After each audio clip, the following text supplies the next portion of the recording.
Well, I almost got there, but not quite.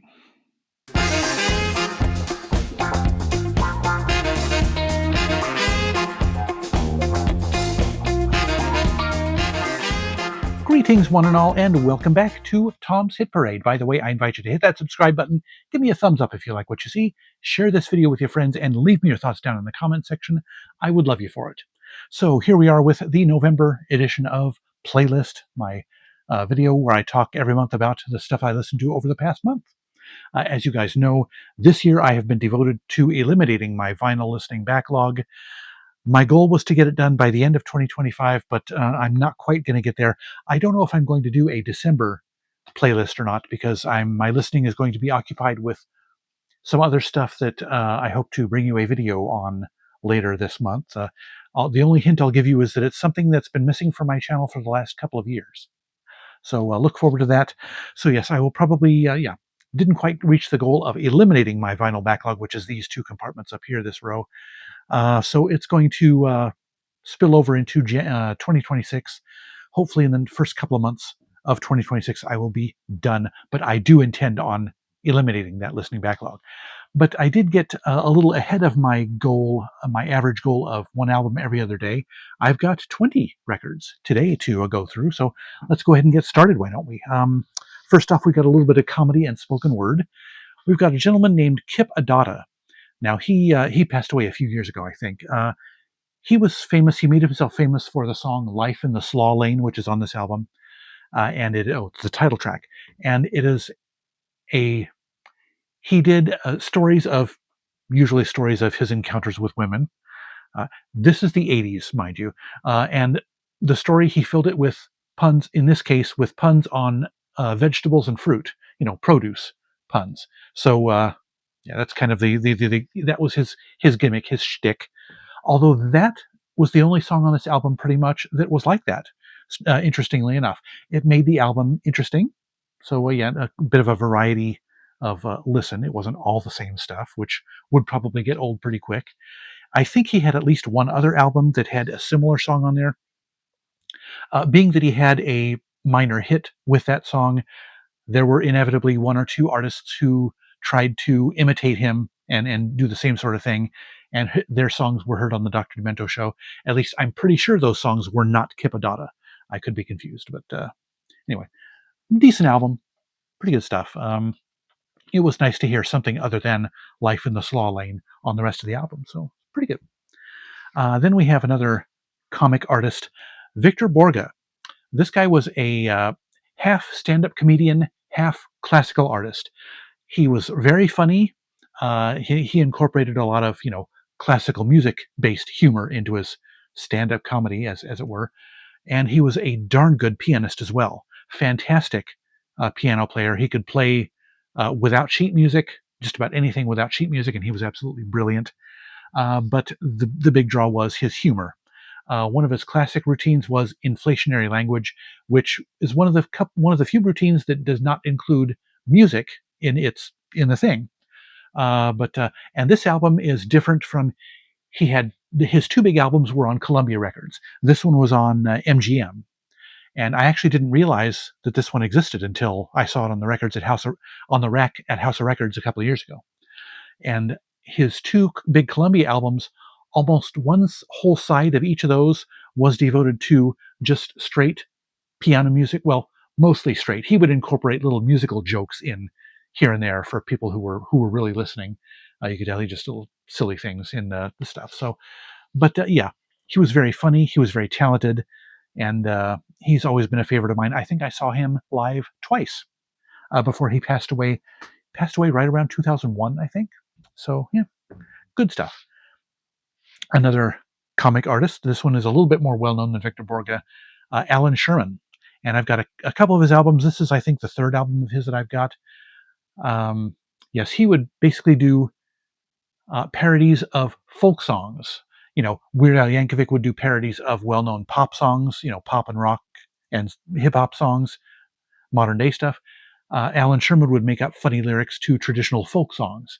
And a lot of his humor, most of his humor, was derived from being Jewish. Some of it played into Jewish stereotypes.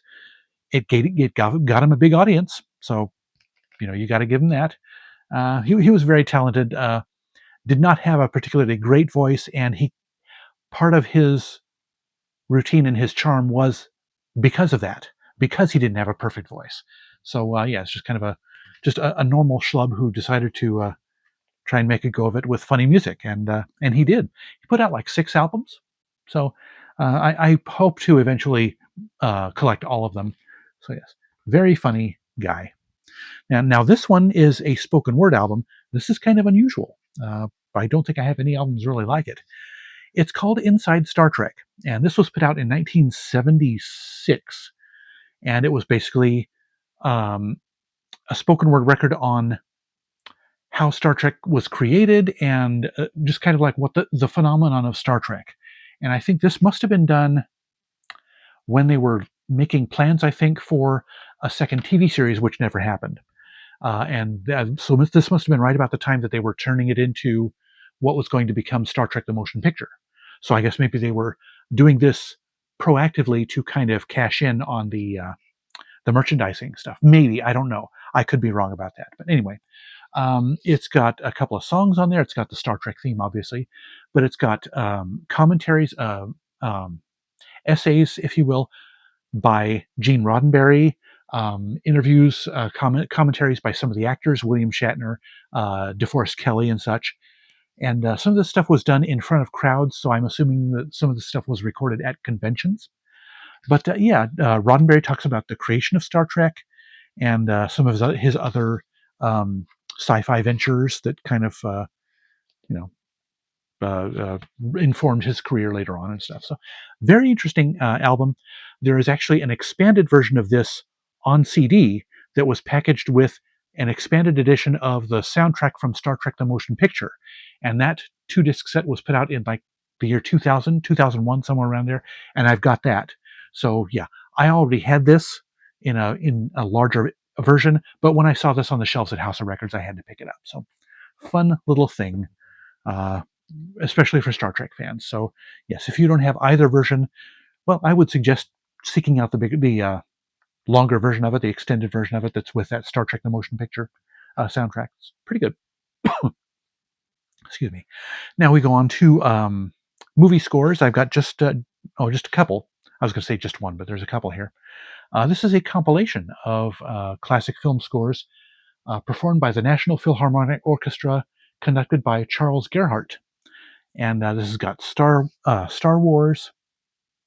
Let's see, Captain Blood, Now Voyager, Gone with the Wind, The Kane Mutiny, Citizen Kane, The Guns of Navarone, Julius Caesar, Peyton Place. So a whole bunch of stuff, kind of like a greatest hits of other album releases done by that. I've actually got the Star Wars coupled with Close Encounters in the series. I've got that on CD. So yes, excellent orchestra, excellent performances. So yeah, I saw this and decided it'd be nice to have a compilation of classic film music. So there you go. Then I got this one. I found it on at House of Records again. The soundtrack from the movie Patton, starring George C. Scott, music by Jerry Goldsmith. Yeah, not much to say about that except the Patton March is one of his big hits, or one of his most famous compositions. So, and of course, this has the famous Patton speech, recreated by George C. Scott, is actually on this record. 4 minutes and 53 seconds. It's actually the first track on the album. So good stuff. And then closing out the soundtracks portion, we have Volume 2 of the music from Miami Vice. Yes, that was the first TV series that was really, it was kind of the first TV series for the MTV generation. A good chunk of its personality was built around the music that it featured. That was kind of part of its aesthetic in a way. It was very interesting, kind of a thing for some TV shows have done it since then, but Miami Vice was basically the first. Yes, this one is not nearly as good as the first album, but it does still have some of Jan Hammer's instrumentals. It has, of course, the original Miami Vice theme and a couple of others.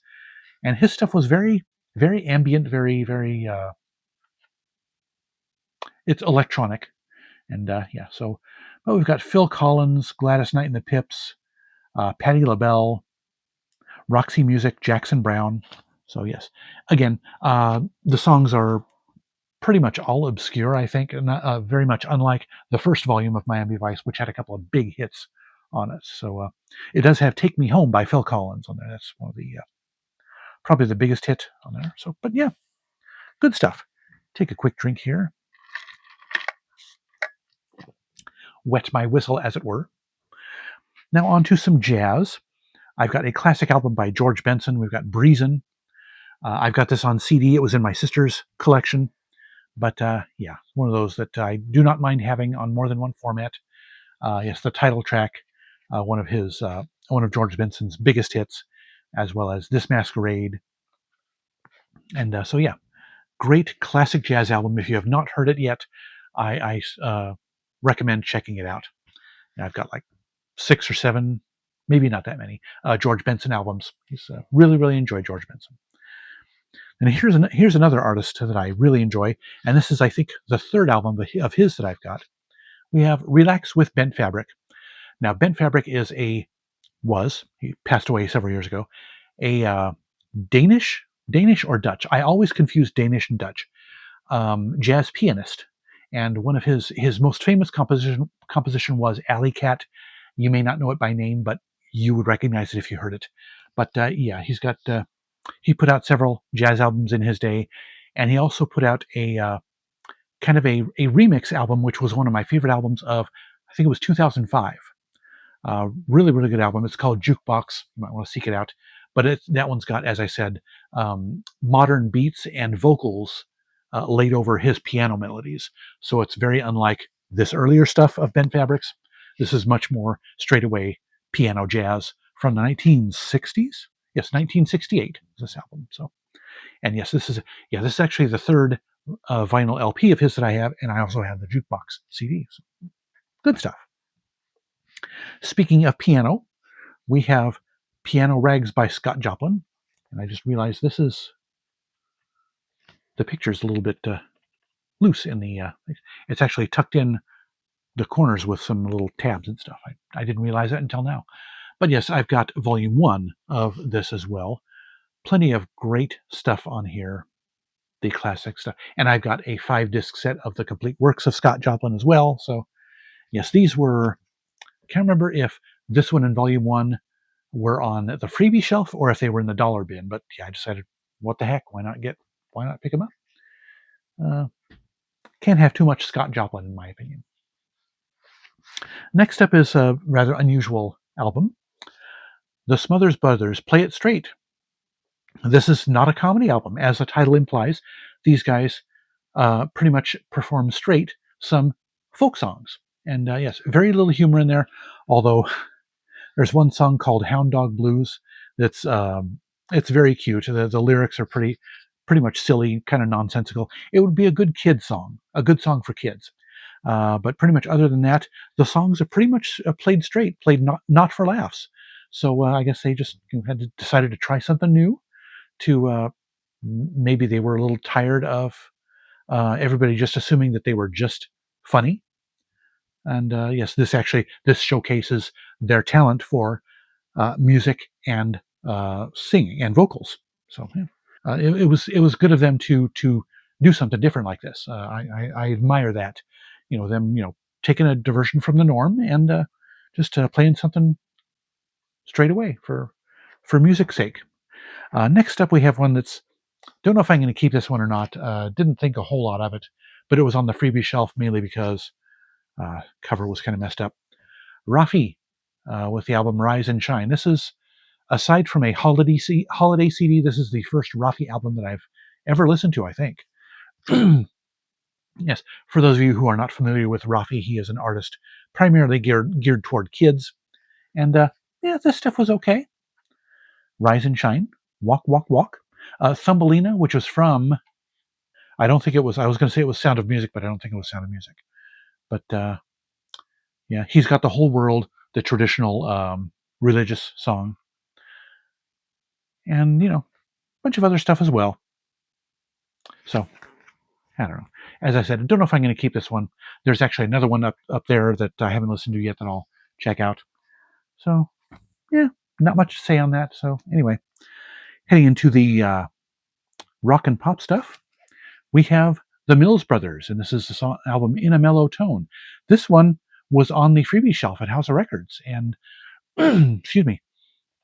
Now I can't remember, but there was one somewhere in here that had a bad warp to it, and I can't remember which one it was, which is the reason why it was in this freebie shelf. I don't think it was this one, but yes, the Mills Brothers classic soul jazz R&B, early rhythm and blues kind of stuff, doo-wop almost in a way. But yeah, standing on the corner, standing on the corner, watching all the girls go by, that classic song. I Ran All the Way Home. When You Come Back to Me is a good one. Kiss Me and Kill Me with Love. And then the title track as well. So yes, very good stuff. I think I've got a CD full of greatest hits of theirs as well. So yes, very good stuff. Very talented singers. Happy to have this one in my collection. I think this one might be the one that had the warp in it. I can't remember. But anyway, and excuse me, voice is a little scratchy this morning. Excuse me.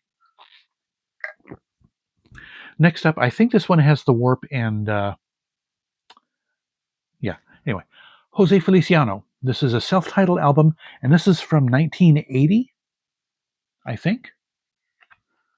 Now that I'm looking for the copyright date, I can't see it. 1981, actually. And this is a diversion from the stuff that Jose Feliciano is most famous for. He is a very, very, very good guitar player, Latin guitar, and obviously a very good singer. But this album is much more of a traditional or contemporary for its time pop album. There is very little of his guitar. So if you come to this album looking for the classic Jose Feliciano, you're going to be disappointed. So yeah, you'll want to look somewhere else. So, but still, great voice. I mean, he could sing just about anything, and it's good. But unfortunately, not much of his signature guitar playing. But still, good stuff. I second that emotion. The Motown song, "Ain't That Peculiar," another um, Motown song as well. So yes, and not coincidentally, this album was on the Motown label. So yes, I guess he wanted to give his try with some R&B and that kind of thing. So yes, as I said, pretty good album. Not a bad album at all because his voice has always been great.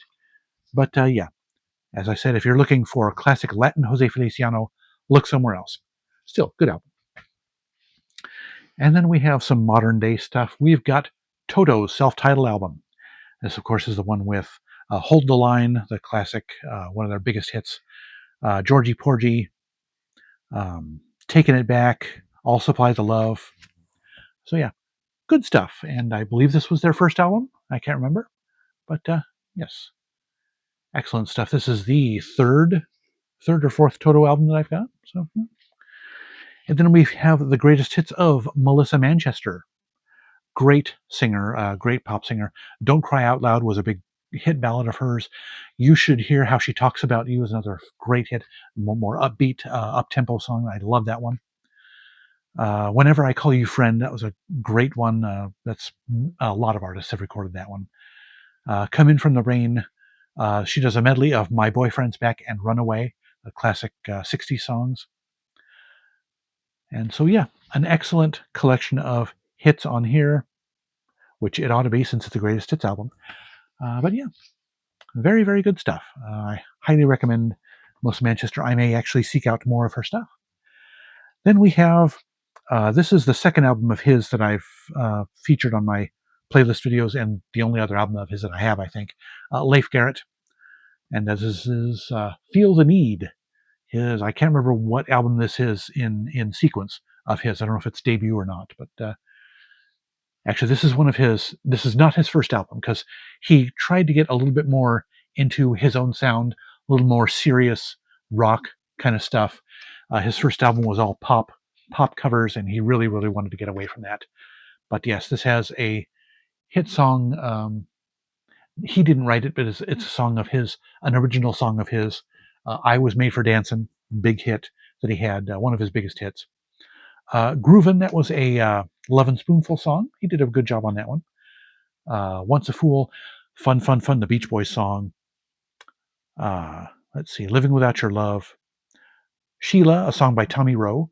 And so, yes, this still has a lot of pop in it, but it's got enough rock to make it enjoyable. And, he was really, as I said, he was trying to kind of come into his own sound with this album. And this was back when the record labels, they just didn't want to listen to artists.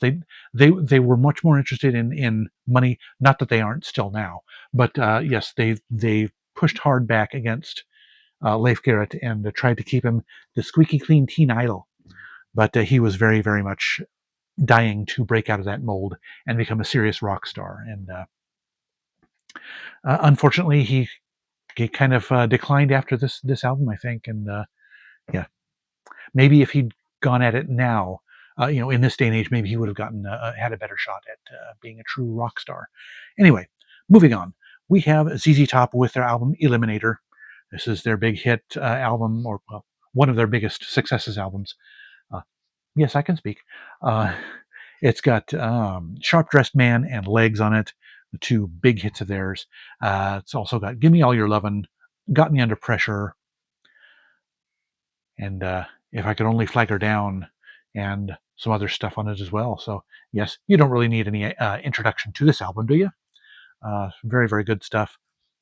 Yes, ZZ Top purists love their earlier, much more rock stuff more than this, but this was, being an 80s kid, this was the hit album of theirs, in my opinion. Then we're moving on to another 80s, a couple more 80s albums. Actually, one of them might be late 70s, but anyway. The Police with Zenyatta Mondatta. I'm only missing Regata de Blanc. Yes, I was missing their two Atta albums. So I've got Zenyatta Mondatta. Now I'm missing Regata de Blanc. That's how I remember which ones I have and don't have. I have all the others. But yes, Don't Stand So Close to Me. Let's see. What were the other one? Oh, Dee Doo Doo Doo Dee Da Da Da. There were some other hits on here, weren't there? Maybe not. Not that I recognize by name, but anyway, lots of good songs on here, obviously. When the World is Running Down, You Make the Best of What's Still Around. Canary in a Coal Mine, that's a good one. Voices Inside My Head, Man in a Suitcase. So, yes, very good album.